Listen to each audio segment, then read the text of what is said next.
नमस्कार, मी डॉक्टर हिरालाल पवार, हृदयरोग तज्ज्ञ, नाशिक। मी आज आपल्याशी माझ्या आयुष्यातील एक खूप धक्कादायक गोष्ट तुमच्याशी शेअर करणार आहे। साधारणतः एक 3 आठवड्यापूर्वी रविवारी मला थोडा वेळ होता म्हणून माझा जो 14 वर्षाचा मुलगा आहे, जो 8वीला आहे, तर मी त्याला सहज म्हणून बायोलॉजीचं पुस्तक घेऊन मी माझ्या हॉस्पिटलला त्याला बोलवलं। मग आम्ही डॉक्टर्स रूममध्ये हृदयावरती त्याचा जो टॉपिक होता, त्याचा जो विषय होता, त्याच्यावर आम्ही थोडंसं डिस्कशन करत होतो। हृदयाला चेंबर किती असतात, व्हाल्व किती असतात, हे सगळं आमचं चालू होतं।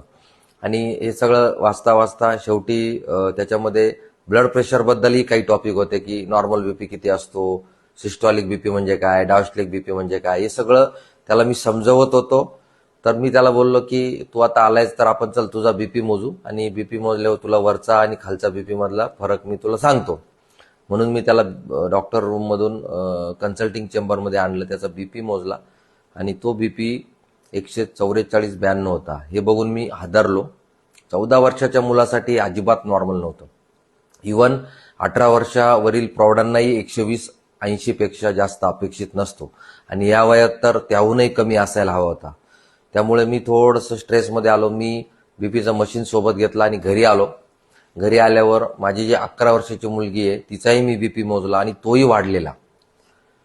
आता आम्ही डॉक्टर कुटुंबीय, माझा बीपी साधारणतः 120/80, माझ्या पत्नीचा डॉक्टर स्मिता तिचाही नेहमी 110/70, म्हणजे हा जेनेटिक प्रॉब्लेम नव्हता। मग कारण शोधायला सुरुवात केली। बाहेरचे चिप्स, मॅगी, पॅकेट फूड्स आमच्या घरी कधीच नव्हते।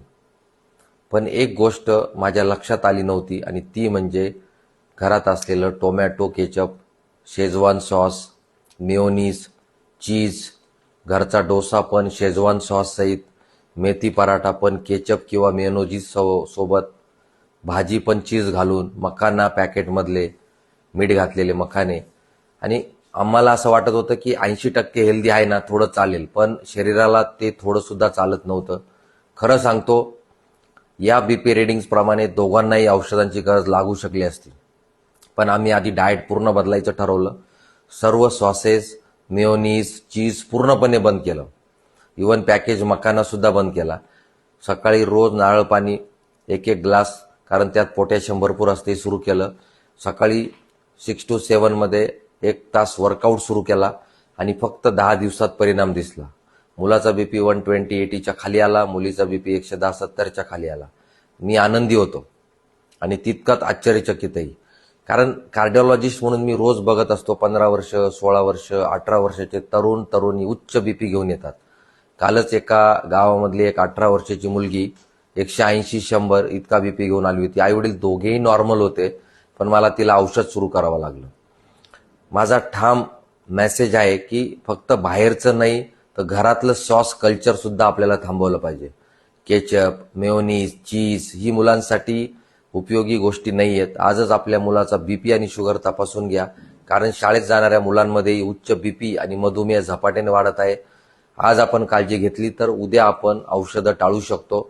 मुलांचं आरोग्य हीच खरी गुंतवणूक आहे। धन्यवाद।